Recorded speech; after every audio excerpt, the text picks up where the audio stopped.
Operation നുങ്കോറിൽ അന്വേഷണം ഇതര സംസ്ഥാനങ്ങളിലേക്കും വ്യാപിപ്പിക്കാൻ കസ്റ്റംസ്. വാഹനങ്ങൾ അയൽ സംസ്ഥാനങ്ങളിലേക്ക് കടത്തിയെന്ന നിഗമനത്തിന്റെ അടിസ്ഥാനത്തിലാണ് തീരുമാനം. കോയമ്പത്തൂർ, ചെന്നൈ, ബംഗളൂരു എന്നിവിടങ്ങളിൽ കേന്ദ്രീകരിച്ചാകും അന്വേഷണം.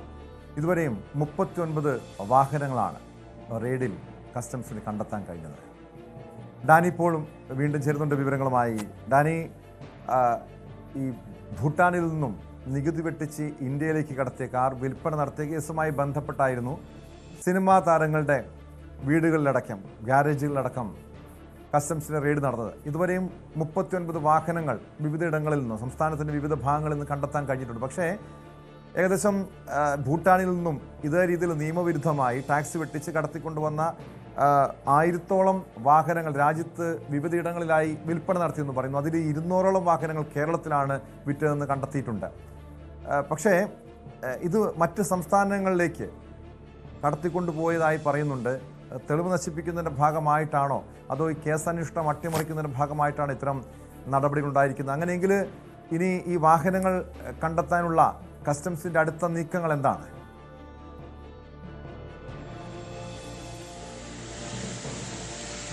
ടോമി കേസിൽ ഇപ്പോൾ കസ്റ്റംസ് എത്തി നിൽക്കുന്നത് അവര് വാഹനങ്ങൾ കടത്തിക്കൊണ്ട് വന്നിട്ടുണ്ട് എന്നത് സംബന്ധിച്ചുള്ളൊരു വിവരങ്ങൾ അവർക്ക് ലഭിച്ചു. പക്ഷേ ഈ വാഹനങ്ങൾ കണ്ടെത്താൻ അവർക്ക് കഴിഞ്ഞിട്ടില്ലെന്ന്. ഇപ്പോൾ കുറേ ദിവസങ്ങളായി അവർ നടത്തുന്ന പരിശ്രമങ്ങളുണ്ട്. അത് എങ്ങും എത്താത്തൊരവസ്ഥയിലേക്ക് പോകുന്നു. ഏതാണ്ട് 39 വാഹനങ്ങൾ അവർക്ക് കിട്ടിയെന്ന് പറയുമ്പോൾ 189 വാഹനങ്ങൾ ഇവിടെ കേരളത്തിലുണ്ട് എന്നാണ് അവരുടെ കണക്ക്. മറ്റു വാഹനങ്ങൾ എവിടെയാണെന്നോ എന്താണെന്നോ ആരുടെ പക്കലാണെന്നതിനെ സംബന്ധിച്ച് വലിയ രീതിയിലുള്ള അറിവോ വിവരമോ ഒന്നും തന്നെ കസ്റ്റംസിന് ഇല്ല എന്നതാണ് ഇപ്പോഴത്തെ ഒരു വസ്തുത. എങ്കിലും അവർക്ക് അതിനു വേണ്ടിയുള്ളൊരു പരിശ്രമം അവർ തുടരുന്നു. നിലവിൽ ഇപ്പോൾ ചെയ്തിരിക്കുന്നത്, കഴിഞ്ഞ ദിവസങ്ങളിൽ ക്രമസമാധാന ചുമതലയുള്ള DGPക്ക് ഈ അന്വേഷണത്തിൽ സഹായം അഭ്യർത്ഥിച്ചുകൊണ്ടൊരു കത്ത് കൈമാറിയിട്ടുണ്ട്. അതിൽ പ്രധാനമായും തന്നെ ഈ കാറുകൾ എവിടെയെന്നത് സംബന്ധിച്ച് ഇവർക്ക് സംശയമുള്ളിടങ്ങളിൽ പരിശോധന നടത്തേണ്ടതുണ്ട്. അതിനുള്ള ഒരു സഹായമാണ്, പോലീസ് സഹായവുമാണ് അഭ്യർത്ഥിച്ചത്. ഒപ്പം പ്രധാനമായ ഒരു കാര്യം, അതിർത്തി ചെക്ക് പോസ്റ്റുകളിലുള്ളൊരു പരിശോധനയ്ക്ക് വേണ്ടിയുള്ള ഒരു നിർദ്ദേശം അതും നൽകണം. കാറുകളുടെ ലിസ്റ്റ് എല്ലാം തന്നെ നൽകിയിട്ടുണ്ട്. അപ്പോൾ കസ്റ്റംസ് സംശയിക്കുന്നത് ഈ വാഹനങ്ങൾ കടത്തിക്കൊണ്ടുപോകാനുള്ള സാധ്യത വളരെ കൂടുതലാണ് എന്ന് പറയുന്നു. ഇതുപോലെ മറ്റ് സംസ്ഥാനങ്ങളിലും ഒരുപക്ഷെ ഇത്ര വലിയ രീതിയിലുള്ളൊരു കസ്റ്റംസ് പരിശോധന ഉണ്ടായിരിക്കില്ല എന്നതാണ് അവർ ചൂണ്ടിക്കാണിക്കുന്നത്. കാരണം ഇവിടെ അന്വേഷിച്ചുകൊണ്ടിരിക്കുന്നു, ഇതേ തുടർച്ചയായുള്ളൊരു കേസാണ്. അപ്പോൾ ഇവിടെ അതിനുള്ളൊരു സംവിധാനത്തിലേക്ക് മുന്നോട്ട് പോകാനായിട്ട് സാധിക്കുന്നുണ്ട്. മറ്റിടങ്ങളിലാകുമ്പോൾ അതിന് ചിലപ്പോൾ സാധിക്കാതെ വരും. അതുകൊണ്ട് തന്നെ ഇപ്പോൾ ചെന്നൈയിലെയും ബംഗളൂരുവിലെയും യൂണിറ്റുകളോട് അവർ സഹായം തേടിയിട്ടുണ്ട് കസ്റ്റംസിൻ്റെ. എങ്കിലും വാഹനങ്ങൾ അതിർത്തി കടന്ന് പോകാതിരിക്കാനുള്ളൊരു ശ്രമം ഉണ്ടായിരുന്നു. പക്ഷേ ഇപ്പോൾ കസ്റ്റംസ് സംശയിക്കുന്നത് ഈ 2 ദിവസങ്ങളിലും പിന്നിടുമ്പോഴും വലിയ രീതിയിൽ ചെക്ക് പോസ്റ്റുകൾ പരിശോധന നടത്തുമ്പോഴും ഈ വാഹനങ്ങളിലേക്ക് എത്താനോ അല്ലെങ്കിൽ സംശയാസ്പദമായ വാഹനങ്ങൾ കസ്റ്റഡിയിലെടുക്കാനോ ഒന്നും തന്നെ സാധിച്ചിട്ടില്ല. ഇപ്പോഴുള്ള സംശയം അത് അതിർത്തി കടന്ന് മറ്റ് സംസ്ഥാനങ്ങളിലേക്ക് പോയിട്ടുണ്ടാകാമെന്നൊരു വിലയിരുത്തലുണ്ട്. അങ്ങനെയെങ്കിൽ അത് കണ്ടെത്തുക കുറെ കൂടി ദുഷ്കരമാകും. അതിനുള്ള പ്രധാനപ്പെട്ട കാരണം, ഇവയുടെ ഒരു വലിയ മാർക്കറ്റ് സജീവമായുള്ളൊരു ഇടങ്ങളെല്ലാം തന്നെയാണ് ഈ കോയമ്പത്തൂരും അതോടൊപ്പം തന്നെ ബംഗളൂരുവും എന്നെല്ലാം തന്നെ പറയുന്നത്. കോയമ്പത്തൂരിൽ വിപുലമായ ഗാരേജ് കോയമ്പത്തൂരിലും അതോടൊപ്പം തന്നെ ഇവിടെ ബംഗളൂരുവിലും എല്ലാം തന്നെയുണ്ട്. ഈ ഇടങ്ങളിലെല്ലാം വാഹനങ്ങൾ എത്തപ്പെട്ടാൽ അതിന് രൂപമാറ്റം സംഭവിക്കാനുള്ള സാധ്യതകളെല്ലാം തന്നെ വളരെ കൂടുതലാണ്. അതൊരുപക്ഷെ പൊളിച്ചു വിൽക്കാൻ പോലും സാധ്യമാവുന്ന രീതിയിലേക്കെല്ലാമാണ്. കാരണം അത്ര വിപുലവും ശക്തവുമായ നെറ്റ്വർക്ക് സംവിധാനങ്ങളെല്ലാം തന്നെ ഇതിനകത്തുണ്ട്. അതിർത്തി കടത്തിക്കൊണ്ടുവന്ന വാഹനങ്ങളിൽ കസ്റ്റംസ് സംശയിക്കുന്നത് പാർട്സുകളായി കൊണ്ടുവന്ന് ഇവിടെ അസംബിൾ ചെയ്ത് ഉപയോഗിച്ചിട്ടുണ്ടെന്നെല്ലാം തന്നെ പറയുന്നുണ്ട്.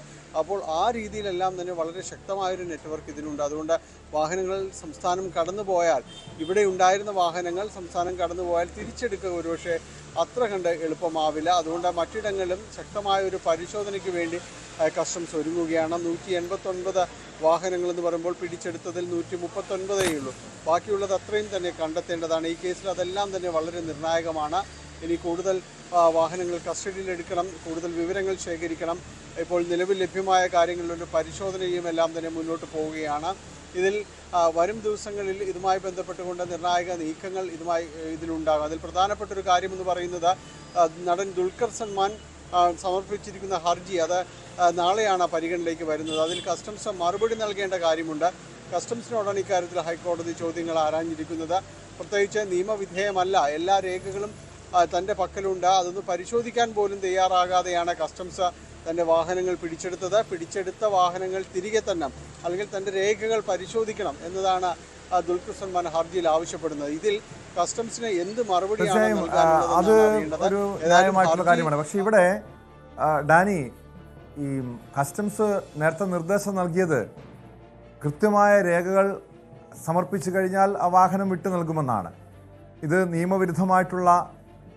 നിയമവിരുദ്ധമായി വാങ്ങിയ വാഹനങ്ങളാണ്, അല്ലെങ്കിൽ ഒരു പക്ഷേ ഇവർക്ക് അറിവില്ലായിരിക്കാം ഇതിന് മുൻപ്. കാരണം ഇത് പല കൈകൾ മറിഞ്ഞ് ഇവരുടെ കയ്യിലെത്തിയ വാഹനങ്ങളാണ്, ആഡംബര കാറുകളാണ്. അതിനു മുൻപ് വാഹനം കൈകാര്യം ചെയ്തവരായിരിക്കാം ഈ തട്ടിപ്പിൻ്റെ ഭാഗമായത്. അതിലൊരു വ്യക്തത വന്നിട്ടുണ്ടോ? ആരാണ് ഈ തട്ടിപ്പിൻ്റെ ഒരു സൂത്രധാരൻ എന്ന് വ്യക്തമായിട്ടുണ്ടോ? അതോടൊപ്പം ഈ കള്ളപ്പണം വെളുപ്പിക്കൽ ഇതിൻ്റെ മറവിൽ നടന്നിട്ടുണ്ട് എന്ന് കസ്റ്റംസ് പറയുന്നുണ്ടല്ലോ. അതുമായി ബന്ധപ്പെട്ട എന്തെങ്കിലും സൂചനകൾ ലഭിച്ചിട്ടുണ്ടോ ഡാനി?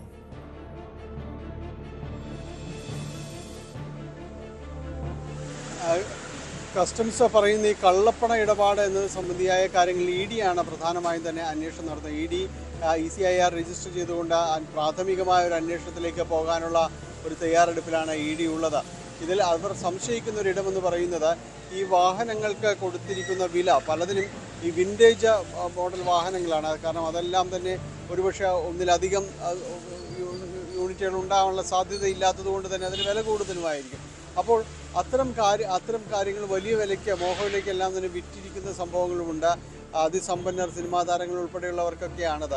അതെല്ലാം അവർ പറയുന്ന ഒരു വില എന്ന രീതിയിലാണ്. പക്ഷേ അങ്ങനെയെങ്കിൽ ഈ പണം കൈമാറ്റം എങ്ങനെ നടന്നിരിക്കുന്നു എന്നതാണ് അന്വേഷിക്കുന്നത്. അത് ഇ ഡി അന്വേഷിക്കുന്നതും അങ്ങനെയാണ്. ഇതിൽ ഏതെങ്കിലും രീതിയിലുള്ള കള്ളപ്പണ ഇടപാടുകൾ അടക്കം നടന്നിട്ടുണ്ടോ എന്ന കാര്യമാണ് ഇ ഡി പരിശോധിക്കുന്നത്. അതിൽ ഇതുവരെയും ECIR രജിസ്റ്റർ ചെയ്തിട്ടില്ല. പക്ഷേ വരും ദിവസങ്ങളിൽ അത് ഉണ്ടാകുമെന്നുള്ളൊരു സൂചനകൾ ലഭിക്കുന്നുണ്ട്. പക്ഷേ അതിന് മുൻപായിട്ട് ഇപ്പോൾ കസ്റ്റംസിൻ്റെ ഒരു അന്വേഷണമാണ് ഇതിലെ ഒരു കാതലായ ഭാഗമെന്ന് പറയുന്നത്. കാരണം അവർ ഇപ്പോൾ ശ്രമിക്കുന്നത് ഈ വാഹനങ്ങൾ കണ്ടെത്തുക എന്ന അതീവ ദുഷ്കരമായ ഒരു കാര്യത്തിലാണ്. ഒപ്പം തന്നെയും ഈ ദുൽഖറെ പോലുള്ളവർ കൊടുത്തിരിക്കുന്ന നിയമ നടപടികൾ അതിനും മറുപടി പറയേണ്ട ഒരു ബാധ്യത കൂടി വരുന്നുണ്ട്. നേരത്തെ ടോം സൂചിപ്പിച്ചതുപോലെ ഇതിൽ പല കുറി മറിഞ്ഞ് കയ്യിൽ വന്ന വാഹനങ്ങൾക്ക് എങ്ങനെയാണ് അതിൻ്റെ ഒരു എൻഡ് യൂസർ എന്ന രീതിയിൽ അവസാനത്തെ ആൾ ഉത്തരം പറയുക എന്നത് ഒരു സാങ്കേതികത്വങ്ങൾ നിറഞ്ഞ ചോദ്യമാണ്. സ്വാഭാവികമായും കോടതി അതുകൂടി പരിഗണിക്കുന്നു. കാരണം ഇവർക്ക് മുൻപ് ഇത് ഉപയോഗിച്ചിരുന്നവർ ആരാണ്? ഒരുപക്ഷെ 2-3 പേര് ഇവർക്ക് അറിയാൻ പറ്റും. നേരത്തെ അമിത് ചക്കാലക്കൽ പറഞ്ഞതുപോലെ തൻ്റെ വാഹനം പൂർണ്ണമായും ശരിയാണെന്ന് തെളിയിക്കാൻ തനിക്ക് കഴിയും. അതിൻ്റെ ഒരു മുൻ രേഖകളുണ്ട്. 2-3 പേരെ തനിക്ക് കൊണ്ടുവരും. പക്ഷേ അതിനു മുൻപ് ഏറ്റവും ആദ്യം ഇത് വാങ്ങി മറിച്ച് കൈവന്ന മുഴുവൻ പേരുടെ രേഖകൾ തൻ്റെ പക്കൽ എങ്ങനെയാണ് വരിക? അതിനുള്ളൊരു സംവിധാനം ഒരുപക്ഷെ നിലവിലുള്ള ഈ മോട്ടോർ വാഹന വകുപ്പിനുണ്ടോ എന്നുള്ള ചോദ്യങ്ങളും ബാക്കി നിൽക്കുന്നുണ്ട്. ഏതായാലും ഇത്തരം കാര്യങ്ങൾക്കൊരു വ്യക്തമായ മറുപടി വരും ദിവസങ്ങളിൽ ഉണ്ടാകും. പ്രത്യേകിച്ച് ഹൈക്കോടതിയിൽ ഈ ഫയൽ ചെയ്തിരിക്കുന്ന കേസിലെങ്കിലും കസ്റ്റംസ് മറുപടി പറയേണ്ടതുണ്ട്. എന്തായാലും ഈ കേസുമായി ബന്ധപ്പെട്ടുകൊണ്ട് കസ്റ്റംസ് അന്വേഷണം തുടരുകയാണ്. ഇപ്പോഴുള്ള പ്രതിസന്ധി ഈ വാഹനങ്ങൾ കണ്ടെത്തുക എന്നത് തന്നെയാണ് അവർക്ക് മുന്നിലുള്ള പ്രതിസന്ധി. അതിന് ഉത്തരം പറഞ്ഞു പോയാൽ മാത്രമേ ഈ കേസുമായി ബന്ധപ്പെട്ടുകൊണ്ട് കൂടുതൽ കാര്യങ്ങളിലേക്ക് കസ്റ്റംസ്. ഡാനി പോളാണ് വിവരങ്ങൾ നൽകിയത്. ഓപ്പറേഷൻ നുങ്കൂറിന്റെ ഭാഗമായിട്ടുള്ള കസ്റ്റംസിന്റെ പരിശോധന അയൽ സംസ്ഥാനങ്ങളിലേക്കും വ്യാപിപ്പിച്ചിട്ടുണ്ട്. മറ്റൊരു വാർത്തയിലേക്കാണ് സ്പോട്ട് ലൈവിന് പോകുന്നത്.